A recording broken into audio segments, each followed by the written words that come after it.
시편 19편 1절부터 14절까지 말씀입니다. 하늘이 하나님의 영광을 선포하고 궁창이 그의 손으로 하신 일을 나타내는도다.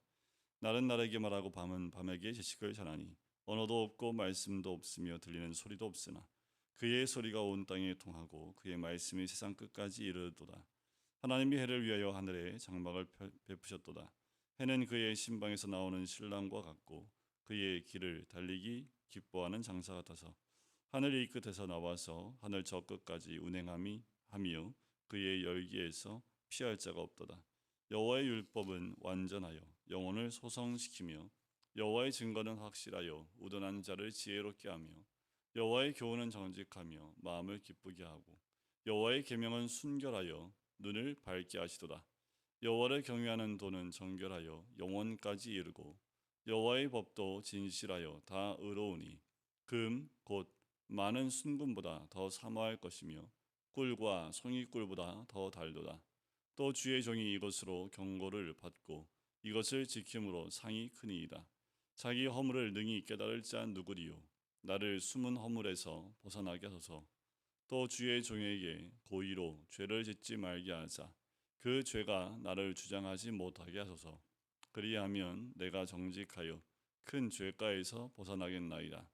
나의 반석이시요 나의 구속자이신 여호와여, 내 입의 말과 마음의 묵상이 주님 앞에 연락되기를 원하나이다. 아멘. 시편 19편은 아주 유명한 다윗의 시편입니다. 창조 찬양시로 아주 유명하지요. C.S. 루이스는 이 시편에 대해서 이렇게 얘기합니다. 이 시편은 모든 시편 중에서 가장 위대한 시이며 세상에서 가장 위대한 서정시 중 하나다 할 정도로 하나님의 창조의 역사와 또 하나님의 계명인 그 말씀의 의미와 또 그 개인에게 주시는 하나님의 말씀에 대한 부분들을 총망라해서 우리에게 소개하고 알려주고 있습니다. 어쩌면 이 시편 자체는 다윗의 인생의 전체를 놓고 자신의 인생에 대해서 우러나오는 고백과도 같은 시가 오늘 이 19편에 나오는 시편이지요. 19편은 전체가 하나님의 계시입니다. 이 땅의 계시가 우리에게는 말씀으로 조졌지만 하나님의 계시가 말씀으로 뿐만 아니라 말씀이 아닌 세상 자연 만물에도 하나님의 말씀이 새겨져 있고 또 우리에게 전해지고 있다라는 거지요. 넓게는 자연 만물입니다. 그리고 그 다음에는 우리에게 믿는 자들에게 주어진 율법이요 계명이지요. 더 작게 본다면 한 사람 한 사람이 주시는 개인의 말씀들입니다. 그 말씀은 결국 우리를 죄에서 돌이키게 하시고 죄에 물들지 않으며 죄를 깨닫게 하시므로 하나님의 자녀로서 다시 세워지는 귀한 은혜를 누리게 하시지요.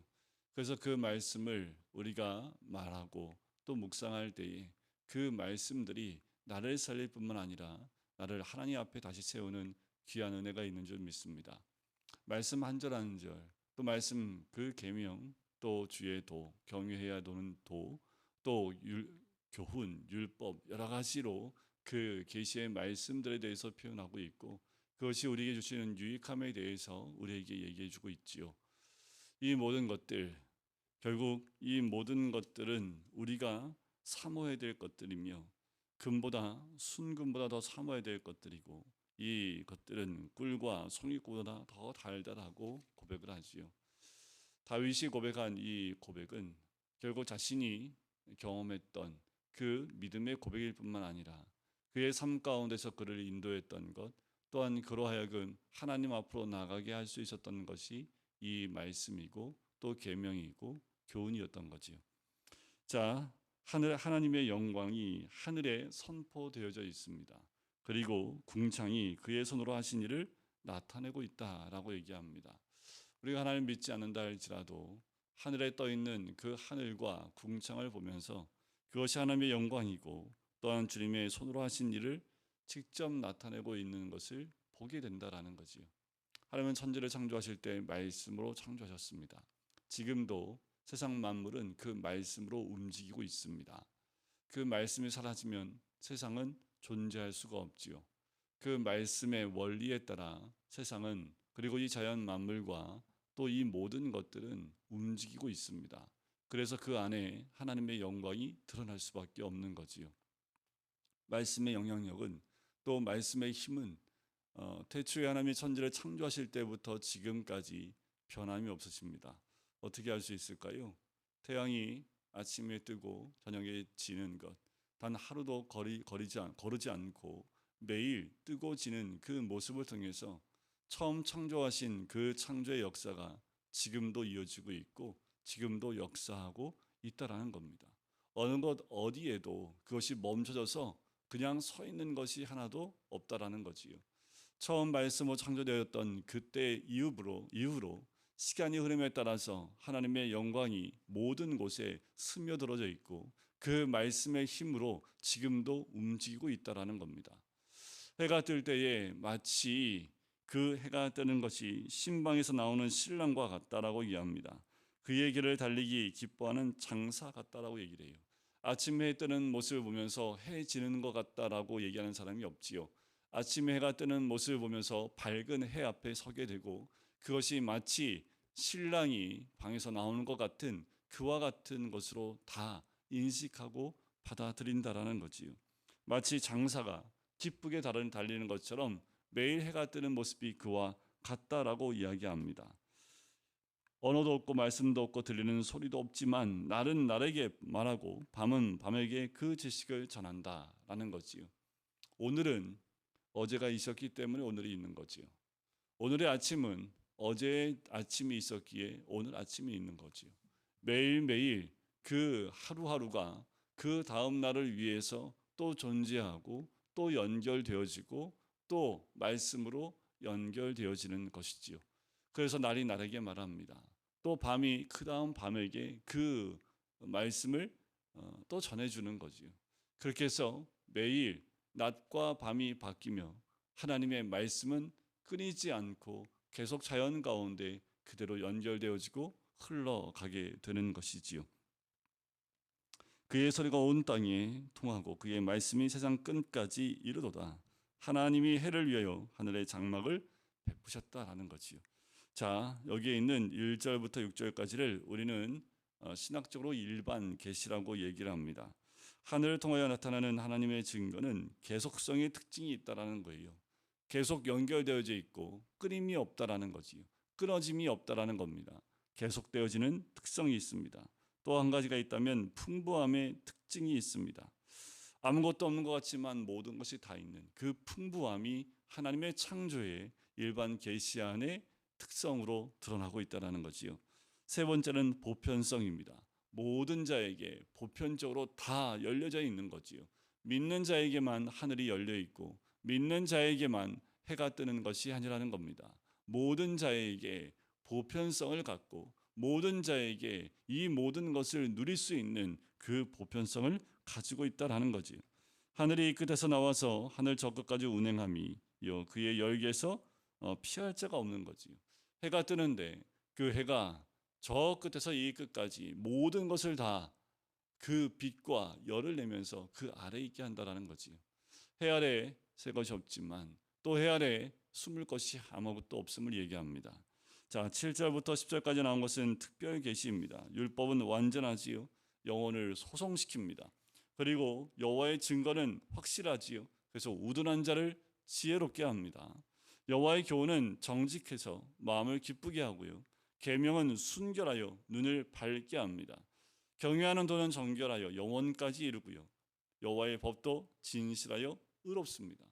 주의 말씀을 가까이 하면 가까이 할수록 확실하고 지혜롭고 정직하며 기쁘게 되어질 뿐만 아니라 눈이 밝게 되어지고 또 영원까지 정결함이 영원까지 이르고 또한 진실하여 의로움이 우리의 삶 가운데 가득 채우는 거지요.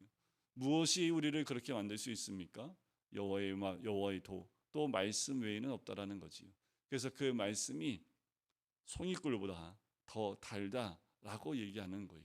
나를 세울 수 있고 나 한 사람을 주의 말씀으로 지혜롭고 의롭게 만들 수 있는 것은 여호와의 말씀밖에 없다라는 거지요.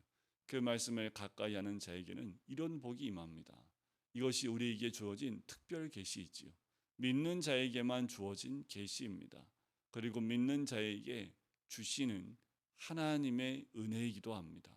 그 은혜를 누릴 수 있는 것, 일반 계시에도 일반 은혜가 있습니다. 믿지 않는 자들이 이 창조의 세계 안에 있으면서 누리는 은혜이지요. 하지만 특별 은혜는 우리 믿는 자에게만 주어진 은혜입니다. 그것은 하나님이 직접 그 말씀으로 우리에게 나타나신 거지요. 그 말씀은 지금도 능력이 있어서 지금도 변함없이 우리의 삶 가운데 역사하는 줄 믿습니다. 또 주의 종이 이것으로 경고를 받고 이것을 지킴으로 상이 크니이다. 말씀으로 통해서 경고를 받고요. 또 그 말씀을 지킴으로 상이 크다라고 얘기합니다. 왜 그럴까요? 이 말씀을 가까이 하면 가까이 할수록 순결치 않고 정직하지 않은 모든 것들이 드러나게 됩니다. 그것은 내 개인 안에 있는 허물을 발견하게 되는 거지요. 그것을 발견함을 통해서 그것을 지키고 또한 상이 크게 되는 것을 또 경험하게 되는 겁니다. 주의 종으로 고의로 죄를 짓지 말게 하사 그 죄가 나를 주장하지 못하게 하고 내가 정직하여 큰 죄가에서 벗어나겠나이다 라고 다윗이 고백을 합니다. 우리가 무엇으로 나를 깨끗하게 할 수 있습니까? 무엇으로 우리가 늘 죄에서 깨닫고 돌이킬 수 있습니까? 주님이 허락하신 이 말씀 외에는 답이 없습니다. 우리 죄인된 우리들은 늘 죄에서 자유로울 수 있는 사람이 단 한 명도 없다라는 거지요. 하지만 말씀의 지혜와 말씀의 질서대로 있을 때에 우리 안에 무질서한 모든 것들이 드러나고 또한 허물이 드러남을 통해서 여기에서 하나님이 기뻐하시는 것을 선택하며 그 안에서 참 자유함과 또한 풍성함을 누리게 되는 거지요. 그래서 내 입의 말과 마음의 묵상이 주님 앞에 연락되기를 원하나이다 라고 고백하는 것처럼, 그리고 하나님에 대해서 나의 반석이시고 구속자이신 여호와라고 고백하는 것처럼 지금도 변함없는 나의 반석, 나의 구속자이신 여호와께 우리가 늘 말씀을 가까이 하고 묵상할 때에 그 묵상함이 주님 앞에 연락되어지고 우리의 결단함과 오늘도 하나님의 창조의 역사 가운데 그 은혜를 누리고 사는 우리가 특별히 그 말씀의 은혜를 누리며 또 우리 안에 하나님으로 말씀으로 채울 때에 우리 안에 채워지는 여호와 하나님의 그 놀라운 은혜가 우리로 하여금 다시 한번 주님께 연락되어지는 우리 한 사람 한 사람, 그래서 우리 한 사람 한 사람이 결국 여호와 앞에 연락되어져서 주님이 기쁘시게 받으시는 그 한 사람이 되는 줄 믿습니다. 오늘도 주님 안에서, 오늘도 주의 말씀 안에서, 오늘도 주님의 깨닫게 하시는 하나님의 은혜 안에서 오늘도 정직하고 또 순결하며 또한 기쁨으로 주님께 나아가 의로운 자로서 하나님께 또한 인정되어지는 우리 모든 성도님 되시기를 주님의 이름으로 간절히 축원드립니다. 기도하겠습니다. 사랑의 주님, 오늘도 말씀을 하루를 시작할 수 있게 해주심을 감사합니다. 아침에 눈을 뜨고 주님이 창조하신 이 세상을 바라보며 또 믿음 가운데 주님 앞에 설 수 있게 해주심을 감사합니다.